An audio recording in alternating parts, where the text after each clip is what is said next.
बिस्मिल्लाहिर्रहमानिर्रहीम। ज्ञान यानी इल्म इंसान की सबसे बड़ी पूंजी है।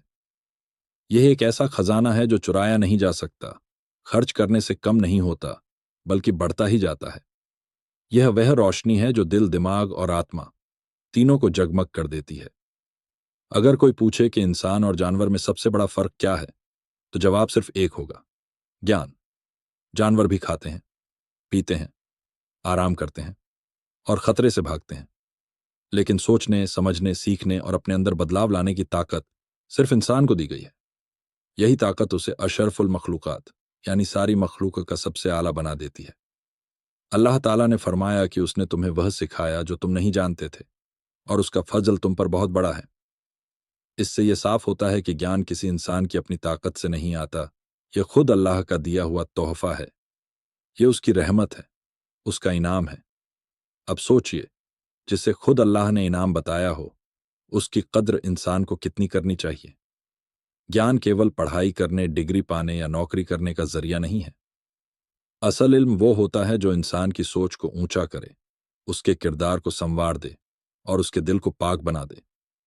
असल ज्ञान वो होता है जो इंसान को खुद से मिलाए, दुनिया की हकीकत समझाए और अल्लाह तक पहुंचाए।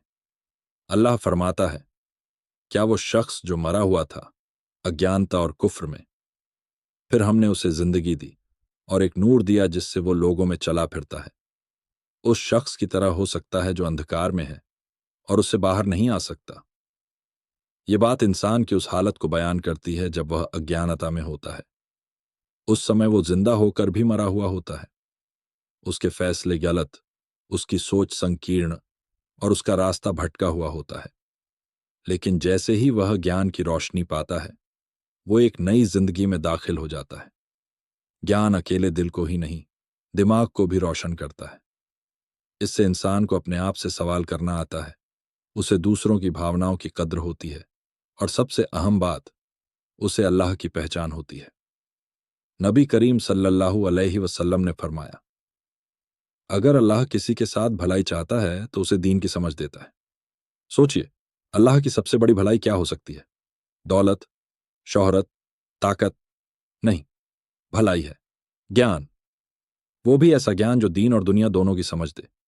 जो इंसान ज्ञान की तलाश में होता है, वह कभी उदास नहीं रहता। क्यों? क्योंकि ज्ञान उसे मकसद देता है, उम्मीद देता है, सोचने की ताकत देता है।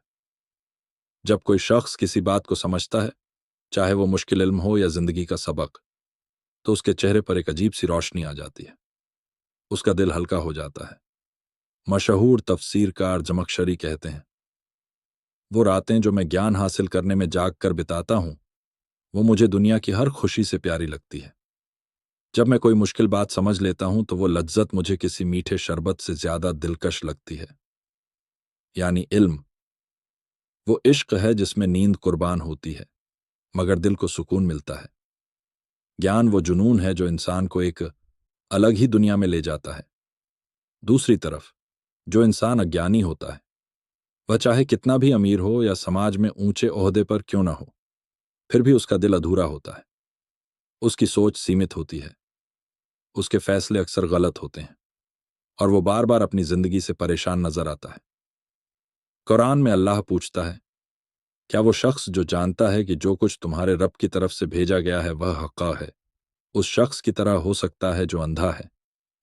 यहां अंधा का मतलब सिर्फ आंखों से नहीं है, बल्कि दिल और दिमाग से अंधा। ऐसा इंसान जो सच्चाई को देख नहीं सकता, समझ नहीं सकता। इसीलिए कुरान की सबसे अहम दुआओं में एक दुआ है, ऐ मेरे रब, मेरे ज्ञान में वृद्धि कर। आप देखिए, अल्लाह के नबी से जो सबसे पहली बात कही गई, वो ये नहीं थी कि दौलत मांगो, ताकत मांगो, बल्कि कहा गया, पढ़ो, पढ़ो अपने रब के नाम से, जिसने पैदा किया। ये इस बात का सबूत है कि इस्लाम की बुनियाद ही ज्ञान पर रखी गई है। आज भी अगर हम चाहते हैं कि हमारी जिंदगी में सुकून हो, तरक्की हो, मकसद हो, तो हमें इल्म की तरफ लौटना होगा। और इल्म सिर्फ किताबों से नहीं, बल्कि अच्छे सोच विचार, नेक लोगों की सोहबत और खुदा की किताबों और रसूलों की बातों को समझने से आता है। दुआ है कि अल्लाह हमें वो ज्ञान दे जो हमारे दिलों को पाक बनाए, हमारी सोच को खुला करे और हमारे किरदार को संवार दे। اور हमें इस लायक बनाए कि हम इस ज्ञान को दूसरों तक भी पहुंचा सकें।